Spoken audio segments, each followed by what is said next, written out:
윤호 학생 사도행전 1장 14절 15절과 2장 1절부터 4절 말씀까지 봉독해 주시겠습니다. 여자들과 예수의 어머니 마리아와 예수의 아우들과 더불어 마음을 같이하여 오로지 기도에 힘쓰더라. 모인 무리의 수가 약 120명이나 되더라. 그때 베드로가 그 형제들 가운데 일어서서 이르되 오순절 날이 이미 이름에 그들이 다 같이 한 곳에 모였더니 호련히 하늘로부터 급하고 강한 바람 같은 소리가 있어 그들이 앉은 온 집에 가득하며 마치 불의 혀처럼 갈라지는 것들이 그들에게 보여 각 사람 위에 하나씩 임하여 있더니 그들이 다 성령의 충만함을 받고 성령이 말하게 하심을 따라 다른 언어들로 말하기를 시작하니라. 우리 글로리아 찬양대에서 하나님께 영광 돌립니다.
오혈을 지나 하나님 품으로 오혈을 지나 아버지 품으로 오혈을 지나 하나님 품으로 한 걸음씩 나가네.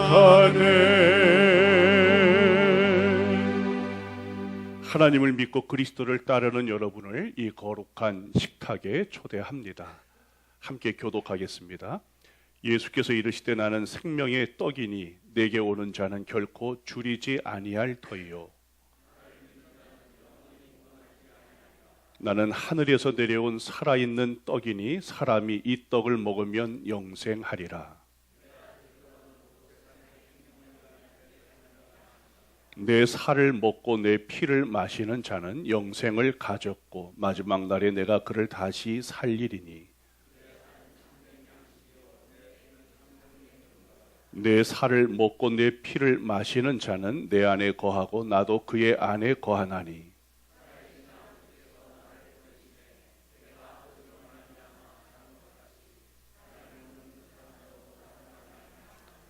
새 계명을 너희에게 주노니 서로 사랑하라. 내가 너희를 사랑한 것 같이 너희도 서로 사랑하라.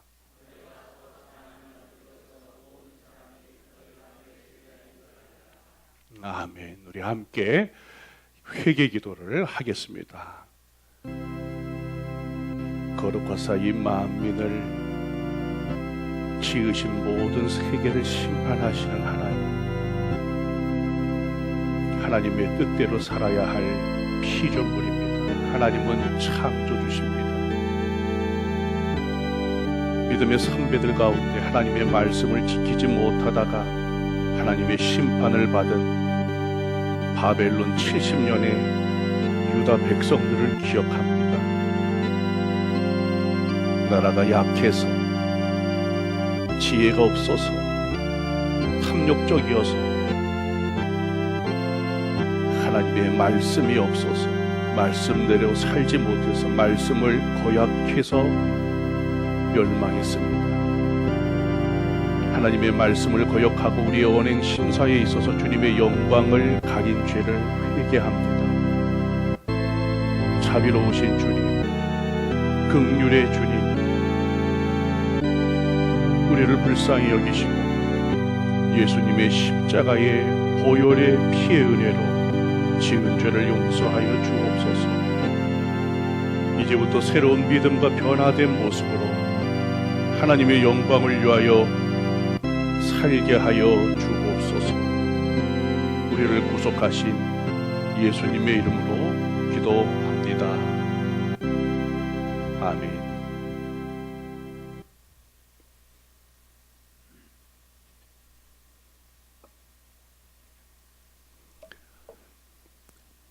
예수께서 잡히시던 밤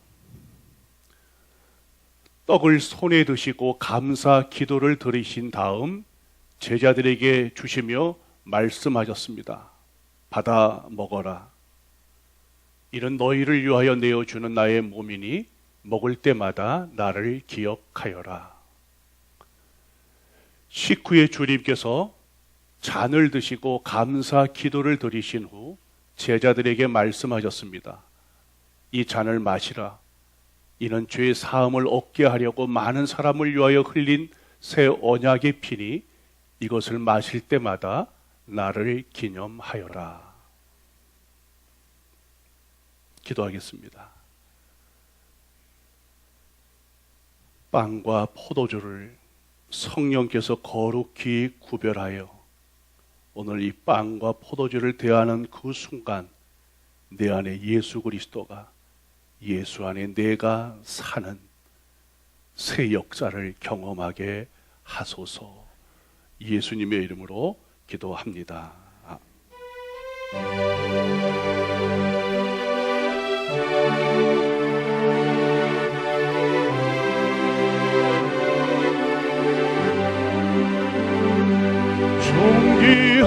존귀한 주 보혈이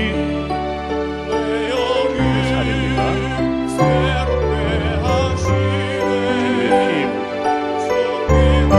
주님의 살입니다. 주님의 살입니다. 주님의 살입니다. 주님의 피.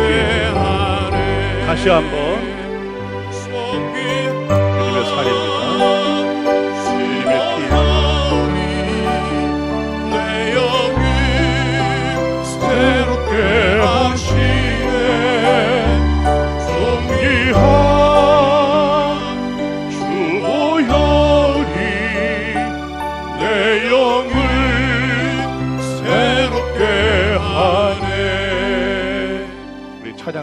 찬양대부터 나오고 순서 그래야지 맞죠? 네, 찬양대부터.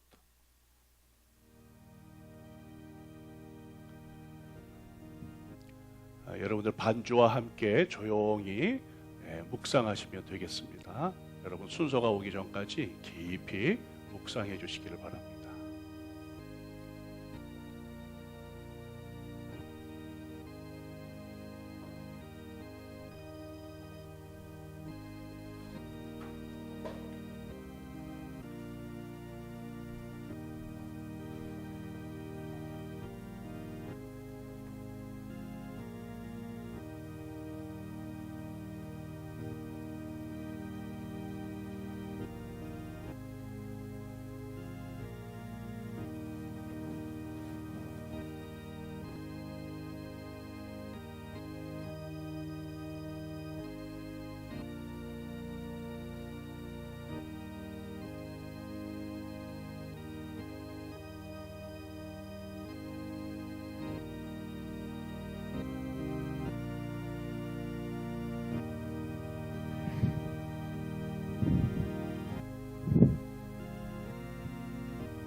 우리 다 함께 성만찬 후 감사 기도를 드리겠습니다.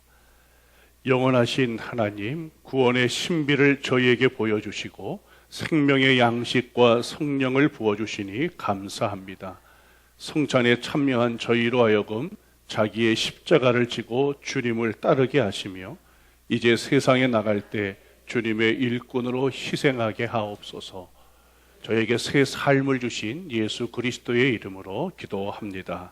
아멘. 주님의 이름으로 여러분들을 사랑하고 축복합니다. 우리 사랑하고 축복합니다. 인사하겠습니다.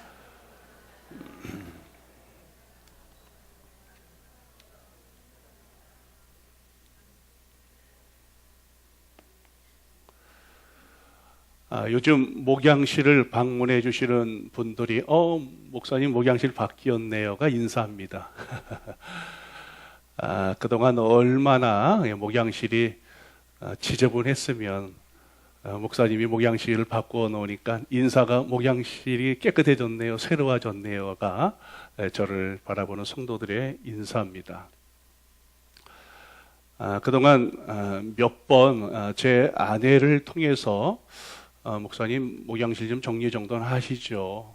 이전에서 한 번 제가 정돈을 했는데 아마 굉장히 복잡하고 더러웠던 모양입니다. 그래서 아내도 제게 정리정돈을 하라고 몇 번씩이나 권면을 했습니다. 그때 제 안에 일어난 몇 가지 반응이 있습니다. 첫째가 엄두를 내지를 못했습니다.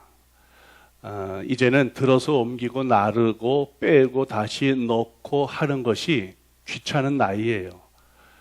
젊을 때는 자주 바꾸기도 하고 새로워지기도 했는데 이제는 그런 게 다 만사가 귀찮아지는 나이가 되었습니다. 그냥 게으르면 게으른 대로 그것이 편한 게 되어져 버리고 어쩌면 제 삶 일상뿐만이 아니라 육적, 정신적, 영적인 습관마저도 저렇게 게을러지지는 않았나 그런 생각을 하게 되었습니다. 둘째는 내가 알아서 한다는 거예요. 아내의 권면이 제게는 자식들을 향한 참견이나 잔소리로 들렸어요. 당신이 뭔데 남편이 하는 일, 내 방인데 왜 참견하냐? 내 마음대로 할 수 있지 않느냐? 내가 알아서 하겠다. 적당한 때가 되면 내가 고치겠다, 바꾸겠다. 내가 알아서 한다는 것이었고요. 셋째는 이젠 이 상태라도 어쩔 수 없이 그냥 살겠다는 무력감입니다. 고치기 싫다는 거예요. 그런데 여러분들, 이것은 일상의 생활뿐만이 아니라 신앙생활에서도 동일하게 이런 일들이 나타나지 않나. 아무튼 저는 목양실을 참 오래간만에 정리정돈하면서 목양실 자체보다도 제가 가지고 있는 일상의 습관이나 정신적, 영적 혹은 목회 이런 일들을 되돌아보면서 새롭게 정말 이 6월을 시작해 보아야 되겠다라고 하는 마음을 갖게 되었어요. 카일 아이 들먼 목사님의 글에 보면은 이런 내용이 있습니다. 34살 여인의 몸에서 100kg이 넘는 종양을 제거하는 장면을 담은 다큐멘터리를 본 적이 있다는 거예요. 그러면 종양이 원래 그렇게 컸느냐? 그렇지 않다는 것이죠. 종양이 원래 몸무게의 2배가 넘은 모습을 직접 이 다큐멘터리로 보고 있으니까 굉장히 얼마나 끔찍하겠습니까? 그 다큐멘터리 안에서 왜 종양이 그러면 그렇게 커질 때까지 기다린 거냐고 물으니까 저절로 없어질 줄 알고 도움을 구하지 않았다는 거예요. 그런데 역시 저도 마찬가지지 않습니까? 그냥 이대로 둬라. 폐지로 버릴 박스를 3박스나 쌓아두고도요, 버리지를 못하고 그걸 목양실 안에 그대로 가지고 있었습니다. 제발 좀 버려 해도 아니야, 알았어. 내가 알아서 할 테니까 가만히 놔둬. 그래도 버려도 되는 폐지인데도 불구하고 그 폐지를 여러분들 목양실에 새 박스를 이렇게 쌓아놨다고 한번 생각을 해보세요. 여러분, 금방 이야기의 종량은 희귀병 때문이었습니다. 그런데 이런 삶의 모습들이, 이런 끔찍한 일들이 바로 내 안에서 일어난다라고 하는 거예요. 자식들을 키우면서 부모들이 후회하는 것이 있습니다. 자식들이 질풍, 노도와 같은 사춘기를 지나서 그럴 때가 되면 굉장히 부모가 걱정이 되고 염려가 되죠. 그럴 때 생각을 합니다. 청년이 되면 정신 차리겠지. 남자는 군대 다녀오면 정신을 차리겠지. 여자는 결혼하면 정신 차리겠지. 그렇게 자녀들을 대합니다. 그러나 하루가 다르게 하나님께서 우리 자녀들이 점점 멀어가기를 시작하고 우리 자녀들이 모태 신앙인으로 결국은 남게 됩니다. 아무것도 못하는 그런 신앙인으로 남게 돼요. 이렇게 종량이 자식을 가르치는, 양육하는 자리에서 종량이 이렇게 해서 커지는 겁니다. 부부나 가족의 문제는 동서막론하고 금기시하는 문제입니다. 물론 서양에서는 법적인 여러 제약이 있습니다만은, 그러나 서양에서나 동양에서나 동일하게 가정 안에서 일어나는 일들에 대해서는 굉장히 금기시해요. 부부 사이라도 서로 상처가 계속 누적이 되면서 마음의 응어리를 그대로 둔 채 살아가지 않습니까? 어느 부부나 다 마찬가지야. 우리는 그런 생각을 해요. 싸우지 않는 부부가 어디 있어? 싸우면서 정들지 그렇게 둘러대기도 하지만 마음의 상처의 깊이는 골짜기를 만듭니다. 언제 폭발할지 모르죠. 이렇게 부부 사이도 종량이 점점 커지는 거예요. 말씀을 읽고 기도하는 것은 가장 기본적인 신앙 생활입니다. 말씀은 영혼의 양식이고 기도는 영혼의 호흡입니다. 이것은 세상이 변해도 바뀌지 않습니다. 그런데 점점 우리가 말씀의 양식과 기도의 호흡이 따분하기만 하고 낯설어요. 마음에 와 닿지 않습니다. 오랜 신앙의 연륜을 가지고 있어도 이것이 몸에 배어 있지 않으면 거추장스러운 남의 옷을 입은 것 같은 그런 느낌이 들 때가 참 많아요. 저는 지난 3주 계속해서 여러분들에게 하나님의 말씀, 기도에 대해서 설교를 하고 있습니다만 언제 목사님이 말씀하고 기도 주제를 벗어나서 다른 설교를 할까? 여러분은 어쩌면 그렇게 설교를 들을 수도 있을 거예요. 참 듣기만 해도 무거운 짐인데 목사님은 저렇게 무거운 짐을 안겨다 줄까? 그런 생각을 할 수도 있습니다. 그게 다 우리들의 마음이에요. 요한복음 5장에 보면 베데스다 연못가에서 일어난 사건을 기록을 하고 있습니다. 이미 병들어 누운 지 38년 된 병자를 예수님께서 고치시는 사건입니다. 1년에 보통 제가 한두 번은 이 본문을 가지고 설교를 하기도 해요. 여러분들에게 한번 제가 질문을 해보겠습니다. 38년 된 병자의 단 한 가지 소망이 있다면 그것이 무엇일까요? 예? 빨리 낫는 거. 우리 젊은 중고등부 학생들은 어떻게 생각해? 38년 된 병자가 가지고 있는 소망이 뭘까? 신유야, 뭘까? 38년 동안 병들어 있다면 너는 어떤 마음이 들겠니? 크게 좀 얘기해봐. 낫고 싶다. 그래요. 우리 모두의 동일한 대답일 거예요. 낫고 싶다라고 하는 거. 빨리 고치고 싶다. 어서 회복하고 싶다. 한번 제대로 걸어본 적이 없는 사람입니다. 천사가 베데스다 연못가에 내려와서 물이 움직일 때 들어가면 병이 치유가 된다는 이야기가 있는데 한 번도 먼저 내려간 본 적이 없는 매우 무력한 자였어요.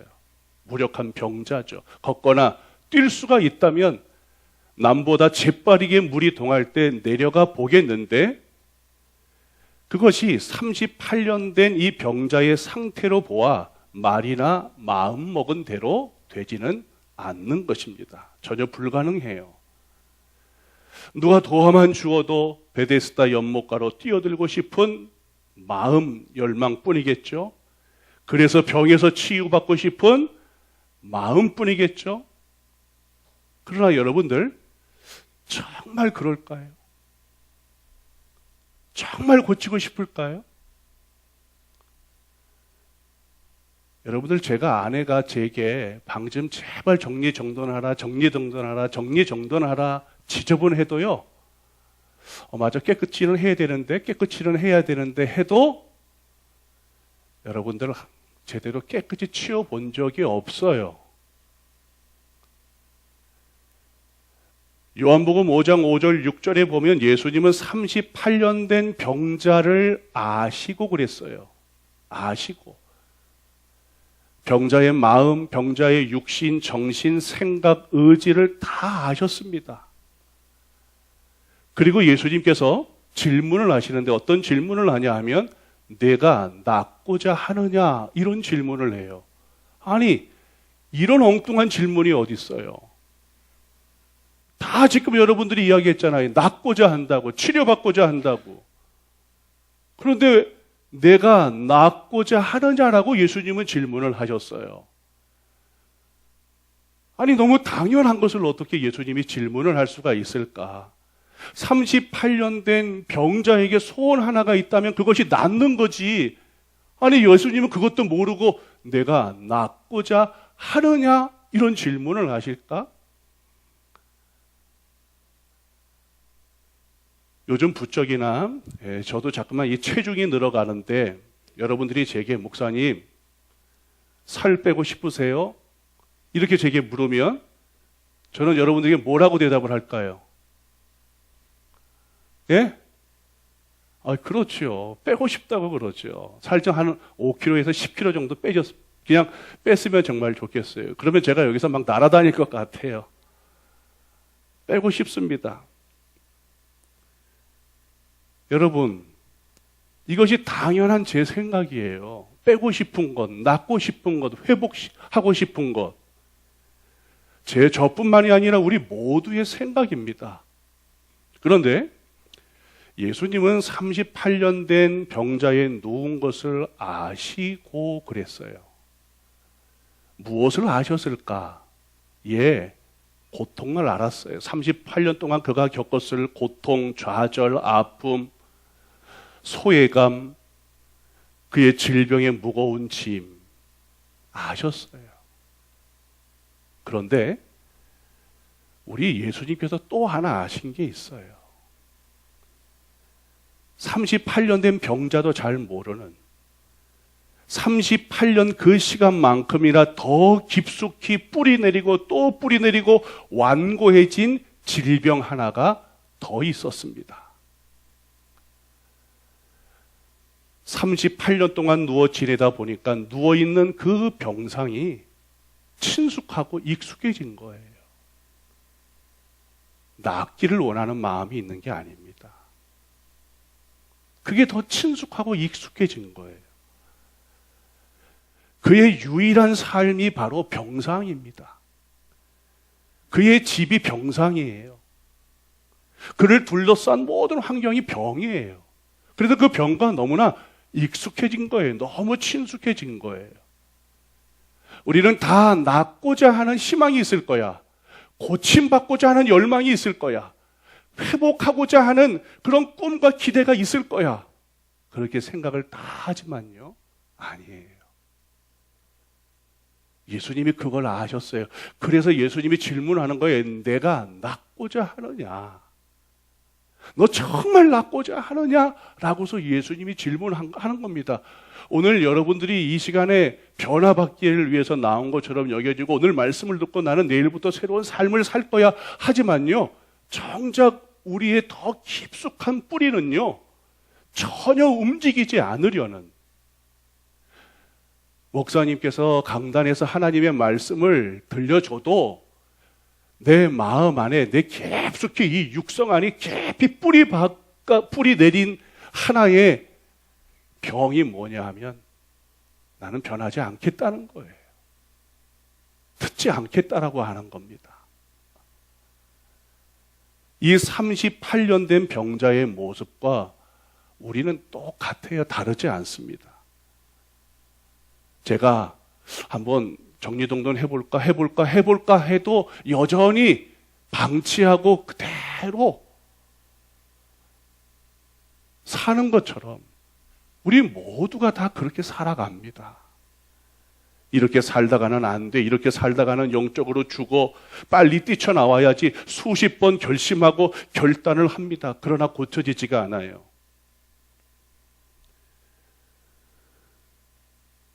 헬스 3개월에 10만 원 그러면 유혹되죠. 3개월에 10만 원. 한 달에 33,333원. 이 정도 돈 투자해가지고서 3개월 동안 한번 운동해 보면 뭐 초콜릿 근육 같은 건 생기지 않더라도 내 좀 몸이 좀 좋아지겠지 하고서 그냥 아예 등록을 해버립니다. 살도 이 시간에 이번 교회에 빼고 다이어트 좀 한번 해야 되겠다. 그래서 몇 주 같은 시간 2시간씩 열심히 땀을 흘리면서 운동을 합니다. 운동을 하다 보니까 좀 몸이 좀 좋아지잖아요. 좀 효과가 있는 것처럼 보여지기를 시작을 합니다. 그러면 기분이 좋아가지고서 더 열심히 합니다. 한 몇 주는 핑계도 없고 변명도 없어요. 열심히 해요. 그러나 한 2주 정도 지나잖아요. 그러면은 전에 행하던 습성이 다시 나타나기를 시작을 해요. 누가 영화 가자고 그러면 그래 뭐 하자고 그러면 솔깃합니다. 다른 핑계로 빠지기를 시작을 하고 2개월차 들어서기를 시작하면은 운동하는 횟수보다도 뭐가 많아요? 빠지는 횟수가 더 많습니다. 이제는 다이어트가 목적이 아니라 돈 10만 원 다 낸 게 목적이에요. 그래서 억지로 다니기를 시작을 합니다. 그래서 일주일에 7번 가야 되는데 3번, 그리고 점점 줄어들고 한 45일 정도는 아예 가지도 못하죠. 그리고 그 이전으로 돌아가게 되고 몸은 전보다 더 못한 상태가 됩니다. 운동이 절실해도 이제 다시 도전하지를 않아요. 이제는 살아가는 현실에 더 친숙하고 새로운 도전과 변화에도 무력해집니다. 잘 먹고 잘 눕고 현실에 잘 적응하면서 살아요. 우리 신앙생활과 영적인 생활에서는 이런 경우가 더 심합니다. 이미 하나님과 나와의 관계는 소원해졌어요. 너무 멀어졌어요. 하나님이 도대체 누구신지, 하나님이 내 안에서 언제 역사를 했는지, 하나님의 손길은 언제 느껴봤는지 잘 기억이 나지 않습니다. 가물가물해요. 말씀과 기도는 주일에 겨우 설교 듣는 것만으로 끝이죠. 기도는 내 기도보다도 오늘 대표 기도, 남 기도를 듣는 수준이에요. 그 기도를 내 기도로 만들어가지고서 다 끝내버립니다. 내 영의 소속이나 부흥보다도 삶에서 일어나는 썩어질 세상 것에 더 관심이 많습니다. 예배 시간에 조는 것쯤은 이미 습관이 되어져 버렸어요. 마음밭은 기경을 해도 푸석푸석한 지 오래되었습니다. 가끔 말씀이 도전이 되기는 해도 습관으로 굳어진 마음밭은 말씀의 씨앗이 떨어져도 이제는 열매를 더 이상 맺지 않아요. 열이, 열정, 갈망, 목마름, 소망, 부흥이라고 하는 이런 단어는 기대가 되기는 돼도 이제 내게서는 너무나 낯선 단어처럼 여겨지게 됩니다.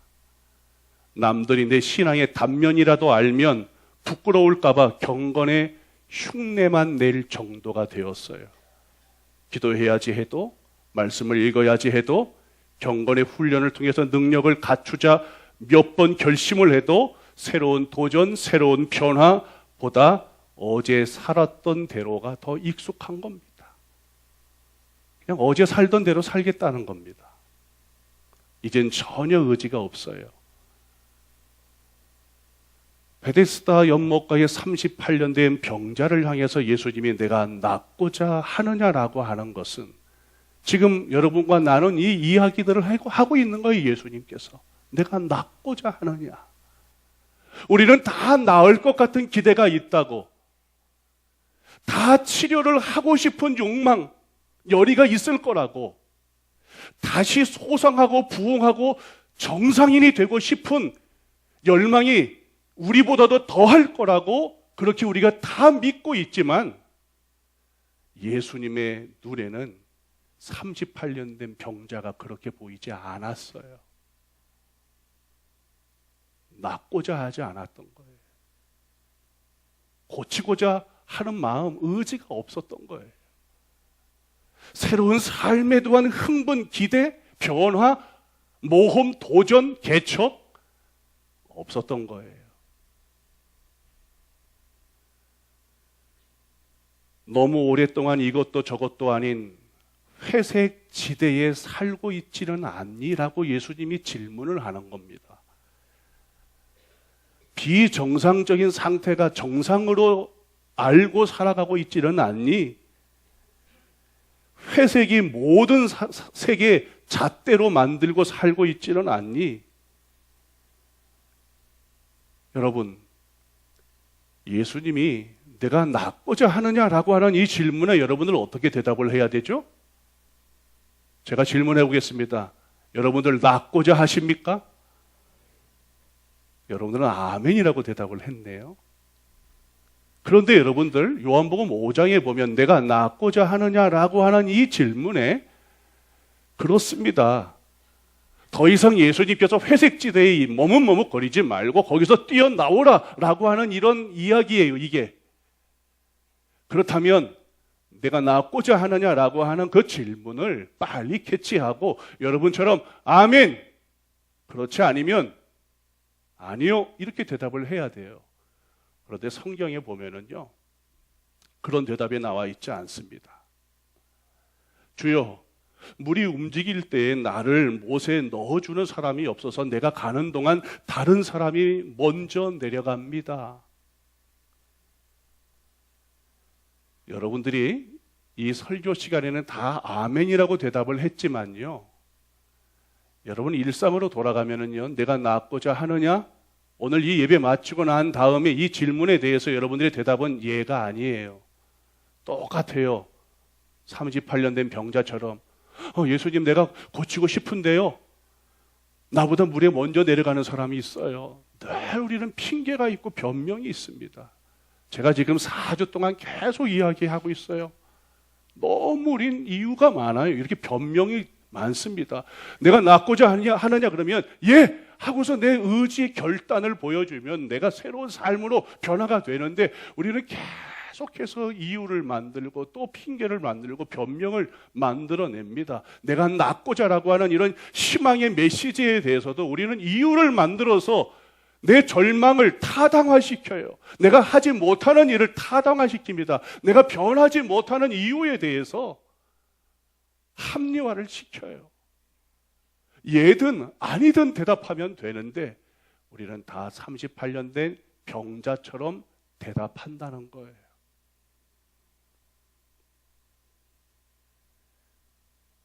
내가 낫고자 하느냐라고 하는 이야기는 나는 널 살리고자 한다는 겁니다. 나는 널 회복시키고자 한다. 나는 너를 고치고자 한다. 나는 너를 행복해 하고 싶다. 나는 너를 승리하게 하고 싶다. 나는 너를 새롭고자 하고 싶다.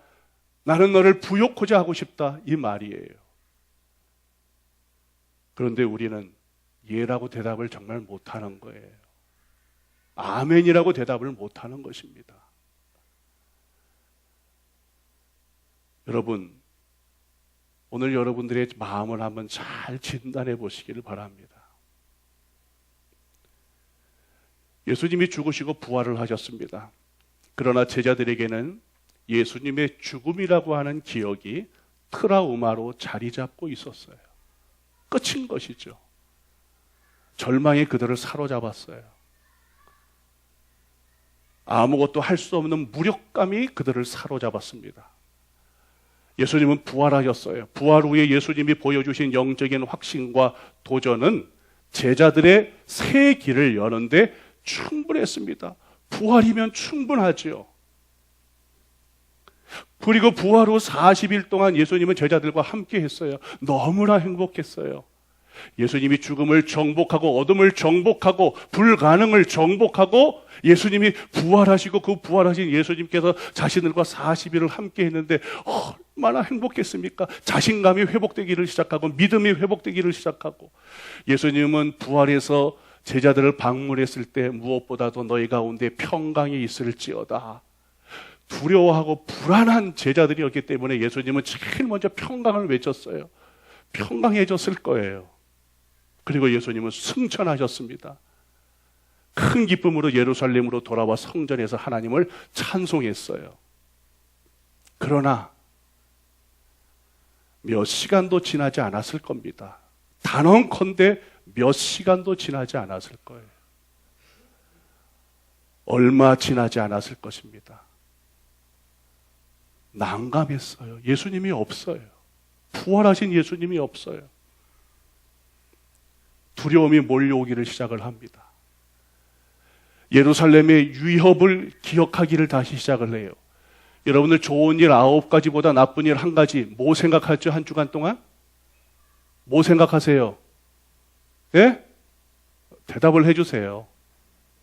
나쁜 거 생각해. 아무리 좋은 일이 9가지 있어도요, 1가지 나쁜 일이 있으면요, 나쁜 걸 생각해요. 예수님이 부활하시고 승천하신 좋은 일이 있어도요, 제자들은 없는 스승을 생각하는 거예요. 얼마 전에 죽었던 예수님밖에 생각하지 않아요. 다시 예수님이 죽었다는, 사라졌다는 트라우마가 제자들을 사로잡고 120명 성도들을 사로잡을 때는 그들에게는 두려움밖에 없어요. 뭘 할 수가 없는 것입니다. 하려고 해도 해지지가 않는 거예요. 무력감이 그들을 사로잡습니다.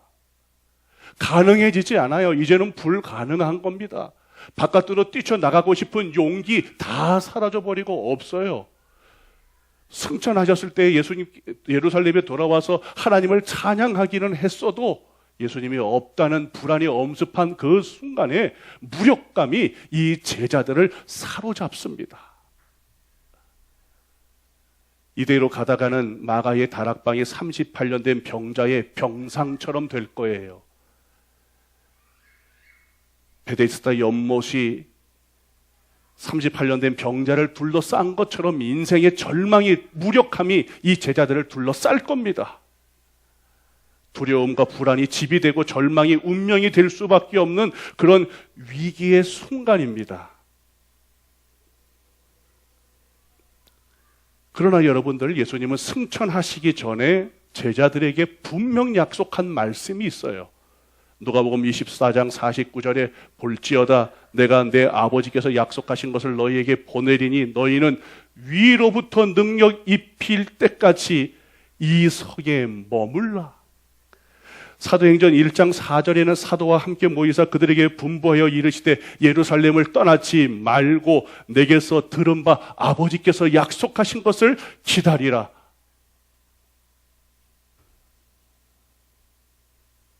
여러분, 마가의 다락방에 모인 제자들과 성도들에게는 지금 문제를 풀어갈 만한 어떤 힘도 없습니다. 오직 남은 거는 무력밖에 없어요. 재력이 있는 사람도 없고 권력이 있는 사람도 없고 지력이 있는 사람도 없어요. 오직 남은 것은 무력입니다. 아무것도 할 수 없는 힘만 남았어요. 그때 승천하시기 전 주셨던 예수님의 말씀, 바로 그 말씀이 두려움과 불안과 무력함을 이겨내는 더 강력한 무기가 됨을 믿습니다. 지난주 수문 앞 광장에서 이스라엘 백성들이 예루살렘 성을 52일 만에 다시 재건하고 난 이후에 어떻게 다시 또 시작을 할 수가 있다고 말씀을 드렸습니까? 하나님의 말씀이라 그랬어요. 하나님의 말씀. 말씀이 우리를 다시 새롭게 시작하게 할 수 있어요. 승천 전에 우리 예수님께서 주셨던 말씀, 예루살렘 성을 떠나지 말고 여기서 머물러라. 위로부터 능력 입히울 때까지 이 성을 떠나지 말라는 거예요. 아버지께서 약속하신 것을 여기 머물러서 기다리라는 겁니다. 예루살렘에 위협이 있어도, 더 큰 권력이 너희들을 무력하게 만들어도 나의 말을 믿고 여기서 머물러 있으라는 거예요. 그래서 그 말씀을 의지하고 그 말씀을 붙들고 오로지 전혀 기도에 힘썼어요. 말씀과 기도예요. 오로지 유일한 방법이 기도 말고는 없다고 하는 이야기입니다. 제가 기도 외에 다른 방법이 있다면 저는 4주 동안 여러분들에게 기도를 피해서 하나님의 말씀을 전할 수 있어요. 그러나 유일한 대답, 하나님의 유일한 대답, 그것은 바로 기도예요. 기도밖에 없어요. 기도해야 삽니다. 기도해야 열리는 거예요. 기도해야 이길 수 있습니다. 기도해야 여러분들이 겪고 있는 삶의 자리에서 도약해서 뛰어오를 수 있어요. 기도해야지만 웅덩이에서 높이 뛰어오를 수 있는 겁니다. 기도하지 않으면 안 돼요. 그래서 오늘 사도행전 1장 14절에 오로지 기도에 힘썼다 그랬어요. 절망스럽습니다. 환경은 무력하게 만들어요.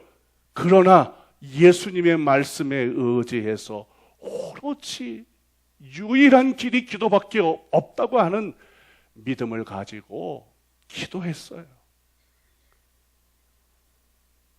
약속한 것을 아직 체험하기 전입니다. 그러나 머물러 약속하신 것을 기다리라고 했던 예수님의 말씀을 듣고 변명도 핑계하지 않고 오로지 기도했어요. 그랬더니 마침내 사도행전 2장 오순절 날이 이미 이름에 어떤 역사가 일어났습니까? 성령이 임했어요. 성령이. 오늘이 오순절 성령 강림절입니다. 오늘이 바로 성령이 강림했어요.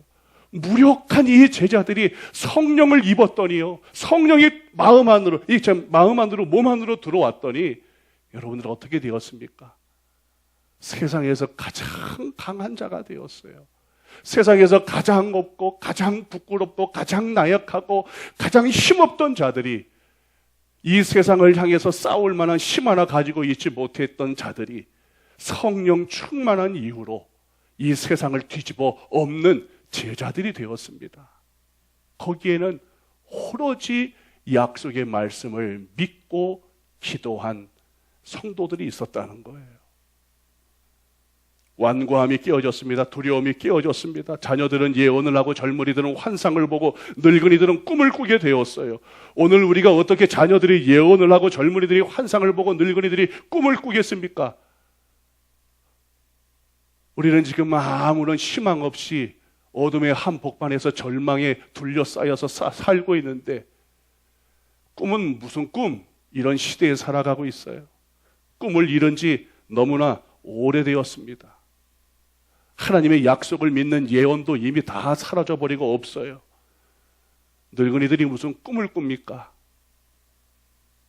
그런데 성경은 오로지 기도에 힘썼던 이 마가의 다락방에 예수님이 약속해 주신 말씀과 요엘서를 통해서 약속하신 말씀이 현실이 되었습니다. 성취가 되었어요. 우리 자녀들이 예언을 하기를 시작을 합니다. 우리 자녀들이 하나님의 말씀에 붙잡히게 돼요. 하나님의 말씀에 헌신하게 돼요. 하나님의 말씀을 일어서게 돼요. 하나님의 말씀을 통해서 세상을 변화시킵니다. 할렐루야.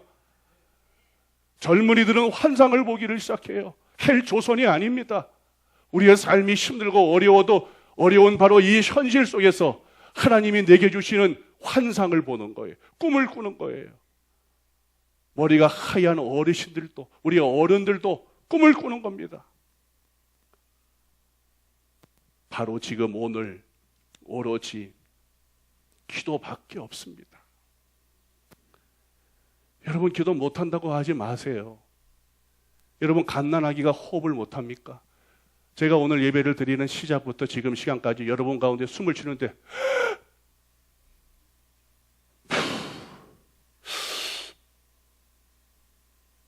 이렇게 쉬는 사람이 아무도 없어요.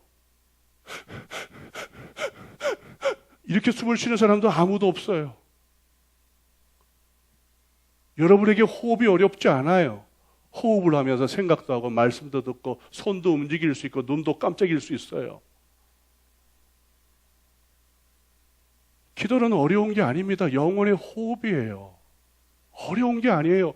어렵다고 못할 수가 없는 겁니다, 여러분들. 나를 살려주시는 거예요. 호흡해서 살려주시는 것. 그래서 기도를 맡기면 오히려 감사해야 돼요.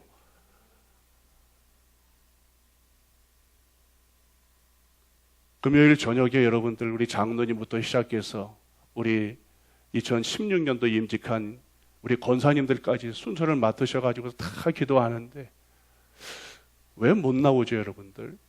기도 순서를 맡았는데도 왜 못 나오죠? 제 마음 안에 무슨 궁금증이 다 일어나요. 담합해서 그런가? 기도하는데 못하러 나가 그래서 그런가? 여러분, 영적으로 죽어 있는 겁니다. 이것은 교회가 죽어 있는 거예요. 살기를 포기하는 것과 똑같은 거예요. 기도하는 자가 욕을 먹어서는 안 됩니다. 여러분, 오로지 기도에 힘썼어요. 오로지. 기도하지 않고는 역사가 없습니다. 초대교회 1세기 성도들이 마가의 다락방에서 절망을 절망으로 안고 무력해버렸다면 오늘 우리가 누리는 이 영화와 영광을 어찌 누릴 수가 있었겠습니까? 새 역사의 시작은 오순절 마가의 다락방에 절망에 휩싸여 있더라도 그 자리를 말씀과 기도로 뚫고 나왔던 초대 1세기 120명의 성도들이 있기 때문입니다. 오늘 여전히 이 민족이 이 부하, 영광을 누리는 것은 얼마 전까지만 해도 우리를 위해서 이 민족과 나라를 위해서 흘렸던 우리 조상들, 믿음의 선배들의 흘렸던 눈물의 기도가 있었기 때문에 그렇습니다. 오늘 이 종이나 우리 즐거운께 장로님들, 성도들의 삶이 잘 되는 이유, 여러분이 잘해서가 아니에요.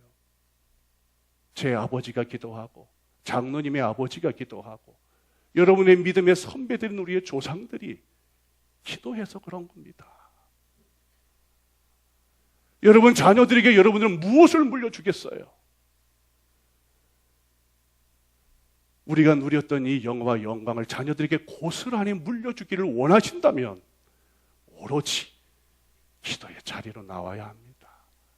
오로지 기도가 있어야 되는 거예요. 여러분, 함께 기도합시다. 함께 기도해야 돼요. 내가 이 시간은 목회자와 성도들과 함께 나는 꼭 기도할 거야.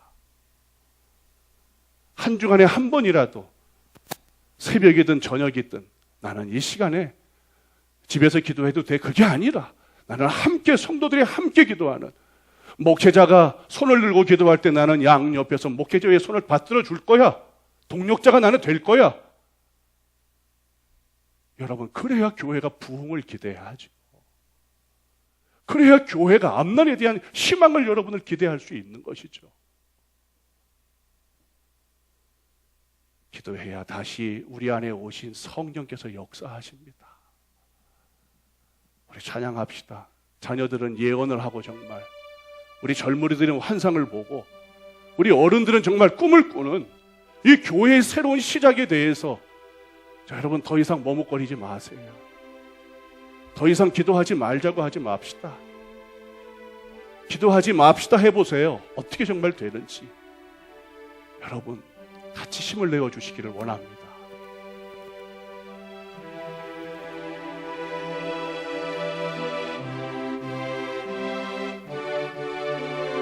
마지막 날에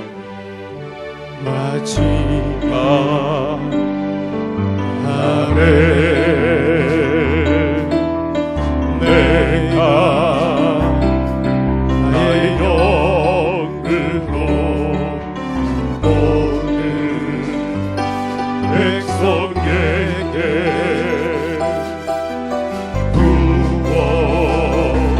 부어주리라.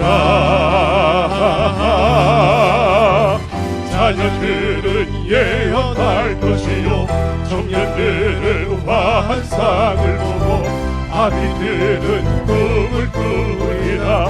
주의 영임하면 자녀들은 예언할 것이요 자녀들은 예언할 청년들은 것이요 환상을 보고 청년들은 환상을 아비들은 꿈을 꾸리라. 아비들은 꿈을 꾸리라. 주의 영임하며 성령이여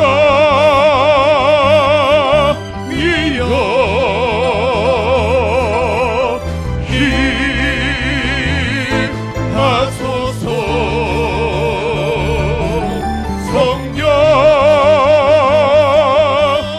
성령이여 우리에게 임하소서. 마지막 날에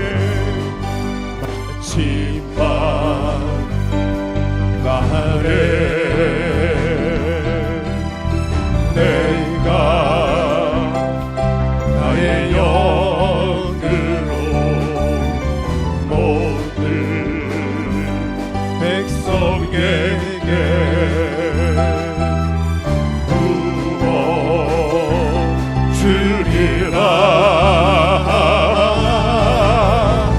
자녀들은 예언할 것이요 청년들은 환상을 보고 아비들은 꿈을 꾸리라. 주의 영이 임하면 자녀들은 예언할 것이요 자녀들은 예언할 것이요 청년들은 환상을 보고 아비들은 꿈을 꾸리라. 주의 영이 임하면 성령이여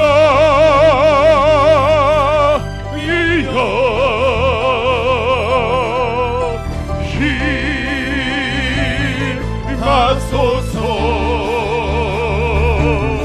성령이여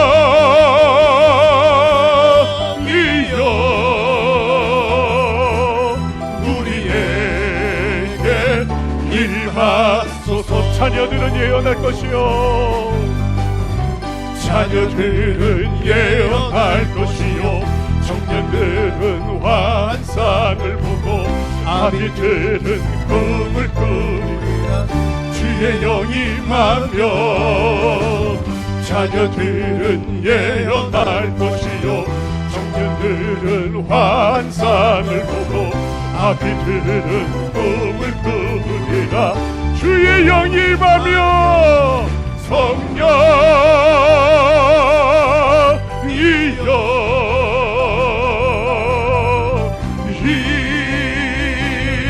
임하소서. 성령이여